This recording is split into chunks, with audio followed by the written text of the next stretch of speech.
बच्चों, जब आप किसी तकलीफ़ में हो या आपको किसी की मदद की ज़रूरत हो और कोई आपकी मदद कर दे तो आपको अच्छा लगता है। इसी तरह से जब कोई तकलीफ़ में हो या किसी को हमारी ज़रूरत हो तो हमें उसकी मदद करनी चाहिए।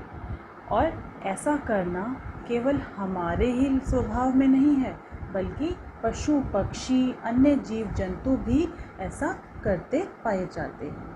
आज यही बात हम आपकी हिंदी की पुस्तक उल्लास के अगले पाठ में पढ़ने जा रहे हैं।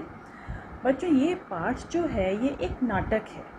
नाटक में क्या होता है कि जिन के बारे में हम बात कर रहे हैं उनका नाम लिखा होता है और उनके नाम के सामने वो बात लिखी होती है जो उन्होंने बोली। अभी आप इस पाठ को पढ़ेंगे तो आपको समझ में आएगा।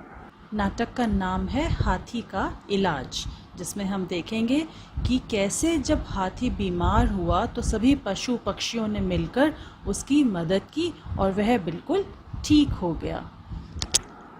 देखिए, एक जगह लिखा हुआ है हाथी, फिर थोड़ी दूरी पर आगे देखिए नीचे लिखा है गाय, फिर चिड़िया, गिलहरी।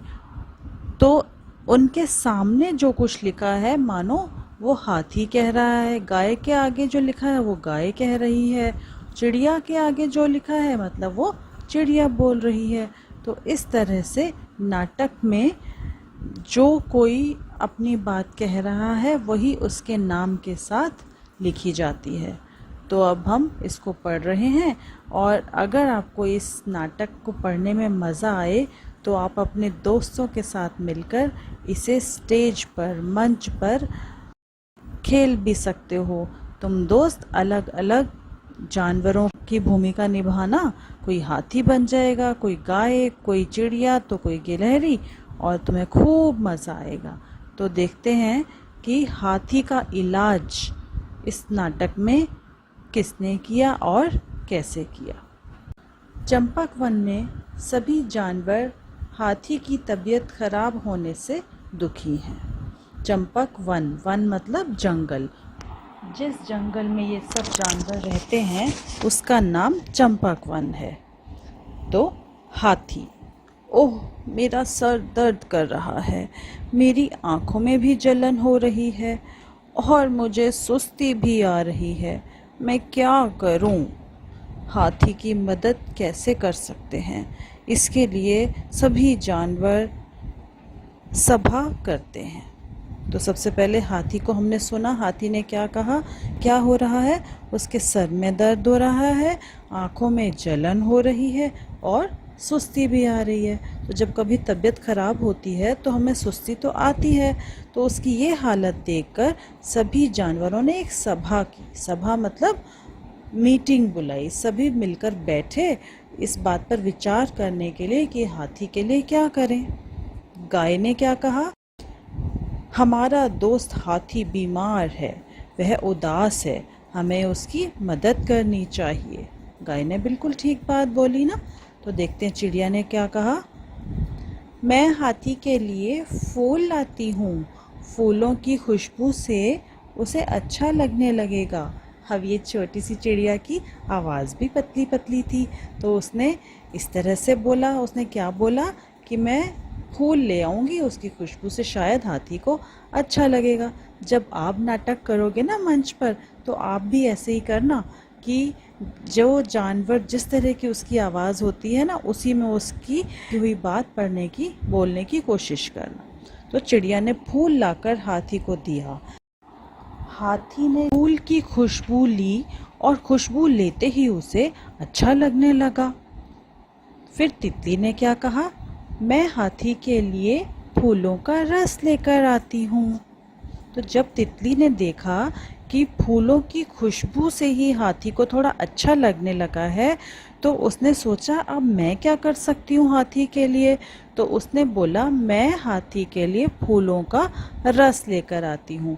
आपने कभी तितली को देखा होगा तो वो फूलों के ऊपर बैठती है और फूलों का रस निकालती है। तो उसने सोचा कि ये काम तो वो कर सकती है, फूलों का रस हाथी के लिए ला सकती है। तितली उड़कर गई और हाथी के लिए फूलों का रस चूस कर ले आई। फूलों के रस को पीते ही हाथी का सिर दर्द कम होने लगा। गाय ने कहा, मैं दूध लेकर आती हूँ, दूध पीकर हाथी ताकतवर हो जाएगा। आपको भी पता है ना कि दूध पीने से ताकतवर हो जाते हैं।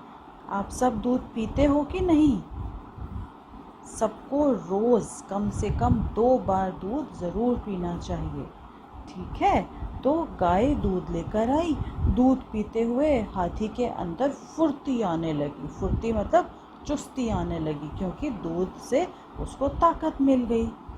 अब मधुमक्खी भी थी वहाँ पर। मधुमक्खी ने क्या कहा, मैं शहद लेकर आती हूँ, शहद पीकर हाथी की सेहत अच्छी हो जाएगी।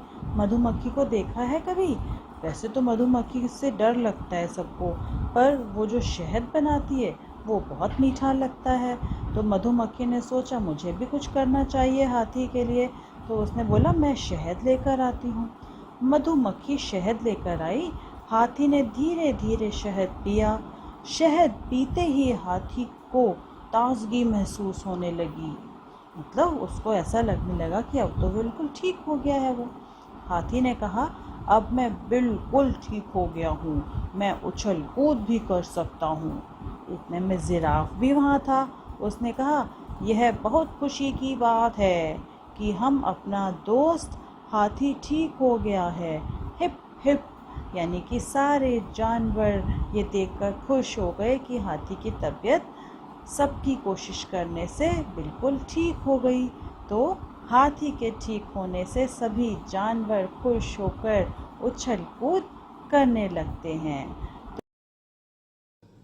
तो बच्चों, देखा आपने कैसे हाथी की बीमारी में सभी जानवरों ने अपने अपने तरीके से उसकी मदद की और इससे वो ठीक भी हो गया। तो क्या सीखा आपने इससे? कि हमें दूसरे की तकलीफ को समझना चाहिए और उसमें जिस तरह से भी हम मदद कर सकें करनी चाहिए। तो हमेशा इस बात को याद रखना है और जितना आप कर सको सबकी मदद करने की कोशिश करनी है। अब अगला पाठ पढ़ने के लिए फिर हम मिलेंगे। तब तक के लिए अपना ध्यान रखिए और घर में रहिए।